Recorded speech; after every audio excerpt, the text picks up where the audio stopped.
हम लोग जो हैं आपको क्लास 5 के लिए 19 चैप्टर सुभाषितानी है ना, हम लोग पढ़ेंगे, है ना। अब बताया गया है कि लोभात क्रोधः प्रभवति, लोभात काम प्रजायते, आओ लोभान मोहश्च नाशस्य च, लोभ पापस्य कारणम। अब यहाँ पर दिया हुआ है कि लोभ जो है, यानी लोभ से क्रोध उत्पन्न होता है। किसी भी चीज को हम लोग प्राप्त करना चाहते हैं और जब नहीं मिलता है तो आपको क्रोध उत्पन्न होने लगता है। इसीलिए कहा गया है क्रोधात लोभात क्रोधा प्रभवति, उत्पन्न होना, है ना। यानी लोभ से जो है, माने जिस चीज की हम प्राप्त करना चाहते हैं वह नहीं जब प्राप्त कर पाते हैं तो क्रोध उत्पन्न हो जाता है, समझ गया ना। और लोभात कामः प्रजायते, और लोभ से काम उत्पन्न होता है, काम करने की,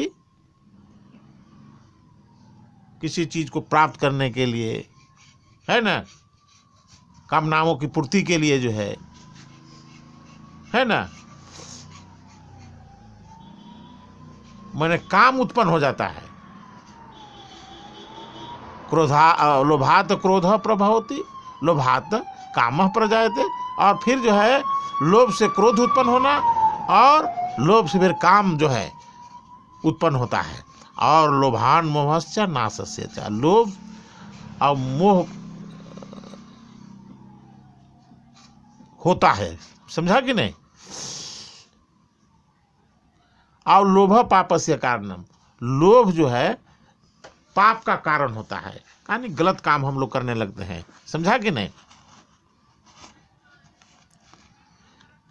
तो कहने का मतलब है कि लोभ से क्रोध उत्पन्न होना और इसके बाद में फिर काम का उत्पन्न होना,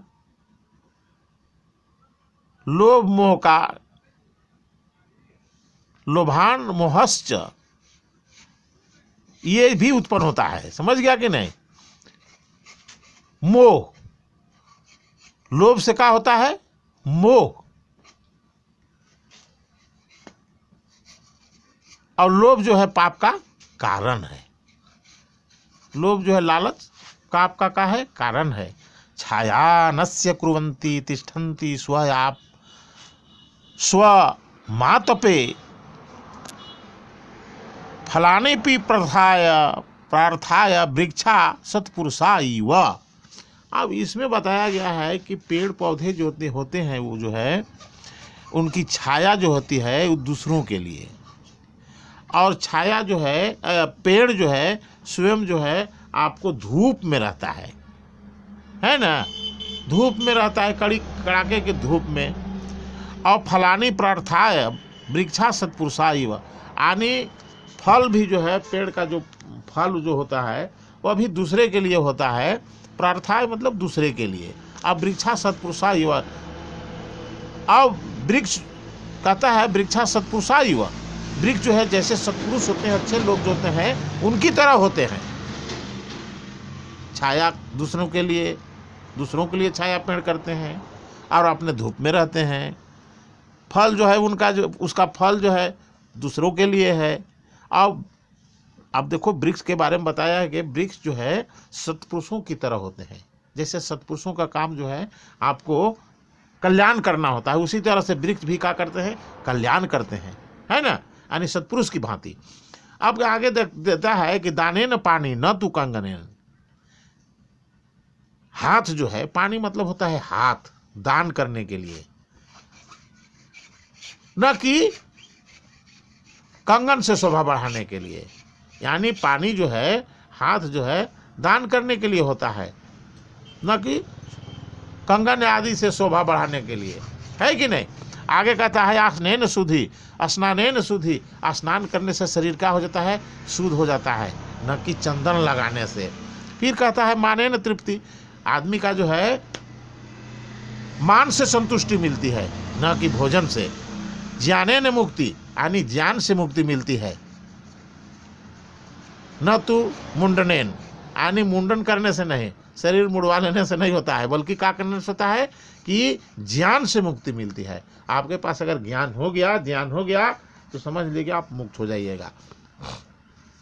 सब कुछ ज्ञान ही है। तो इस तरह से जो है सुभाषितानी में 3 को देखिए, अभी यहाँ पर श्लोक है, तीनों बहुत ही सुंदर हैं। अब आगे कहता है कि एक संस्कृत शब्द में उत्तर दे, एक ही देना है, एक ही में, एक शब्द में। तो क्रोध अकस्मात प्रभवति, यानी क्रोध किससे उत्पन्न होता है? तो लोभात, लोभ से। एक शब्द में हो गया ना। फिर लोभ कस्य कारणम, तो पापस्य, लोभ पापस्य कारणम। देखो पापस्य कारणम, लोभ जो है पाप का कारण है, माने इसी से उत्पन्न होता है। केन अनस्य छाया कुर्वन्ति, के तो वृक्षा, दूसरों के लिए छाया करते हैं, है ना। और पानी केन शुद्ध भवति, यानी हाथ किससे शुद्ध होता है? तो दानेन से, दान देने से, इससे शुद्ध होता है। कहता है शुद्ध भवति दानेन या चंदनेन, तो दानेन आ जाएगा, है ना। उसी तरह से तृप्ति केन भवति, तो तृप्ति जो है मानेन, मान से। और इसके बाद में स्नानेन का भवति, स्नान करने से क्या होता है? तो शुद्धि होती है।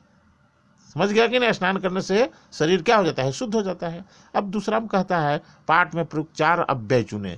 तो देखो जो अब पाठ में आया है, तू है, न है, ई वह है, और इसके बाद अपी है ना। इस चारों आपको मिल जाएगा। देखो यहाँ अपी है, यू है, तू है ना, न है, देखो यहाँ पर।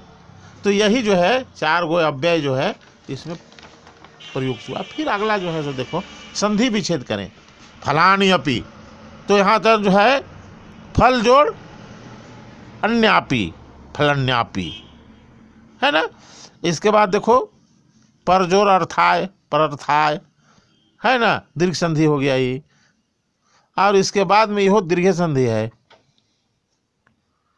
अब इसके बाद जो है पानी जोड़ना, ये व्यंजन विसर्ग संधि होगा, पानी जोड़ न, तो विसर्ग का रेप हो गया है। देखो यही विसर्ग का रेप हो गया है। अगला जो है नासश्च, है ना, इसमें जो है आपको ये भी विसर्ग संधि है। कहता है कि विसर्ग के बाद अगर च छ रहे तो तालब से, देखो विसर्ग के बाद क्या है? छ है ना, च है, तालब सब हो गया। और मुक्ति न, अब इसके बाद फिर यहाँ पर भी देखो विसर्ग के बाद न है ना, तो विसर्ग का रेप हो जाता है, नियम है इसे। सुधीर न, यू भी उसी तरह से है। अब आगे कहता है मूल शब्द एवं विभक्ति बताएं। लोभात, तो लोभ पंचमी विभक्ति। छायाम, तो छाया जो है मूल शब्द हुआ, और यहाँ का हो गया ये द्वितीय विभक्ति छायाम। आतपे, तो ये जो है आपको आतप मूल शब्द हुआ, और इसके बाद सप्तमी विभक्ति हुआ। यानी आपत्ति मतलब हुआ जैसे सूर्य का प्रकाश हुआ तो प्रचंड तेज होता है उसको में, तो सप्तमी विभक्ति में। दानेन, दान, इसमें जो है आपको तृतीय विभक्ति हो गया, ये तृतीय विभक्ति है, तृतीय। हाँ, इसके बाद जो है मुक्ति, मुक्ति से हुआ ये भी। अब इसके बाद में प्रथमा विभक्ति, इसके बाद ज्ञानेन, इसमें भी ज्ञान, और यहाँ तृतीय विभक्ति। अब करता है कर्ता को कारक, कर्ता कारक को घेरे, तो वृक्षा छाया कुर्वन्ति, वृक्षा में आ गया है ना। उसी तरह से यहाँ पर लोभात क्रोध प्रभवती, फिर उसी तरह से यहाँ लोभ पापस्य कारणम, लोभ पाप का कारण है। स्नान शुद्धि भवती, स्नान करने से शरीर शुद्ध हो जाता है। मुक्ति ज्ञानेन भवती, मुक्ति किससे होती? ज्ञान से, ज्ञान से मुक्ति होती है। और इसके बाद में मुंडेन मुक्ति न भवती, तो यहाँ पर मुक्ति आ गया। और चंदनेन शुद्धि न भवती, तो यहाँ शुद्धि में आ गया। तो इस तरह से ये चैप्टर आपको पूरा हो गया। और इसको आप लोग श्लोक को कोशिश करें कि कंठस्थ हम कर लें, है ना, अर्थ सहित कंठस्थ कर लें इसको। तो ये जो है आपको कंठस्थ कर लेंगे, और इसको कॉपी में, किताब में जो है अभ्यासनी किताब में इसको आप पूरा का पूरा भर लेंगे अच्छी तरह से, जैसे मैं अपना भर दिया हूँ उसी तरह से आप लोग भर के। बहुत बहुत धन्यवाद।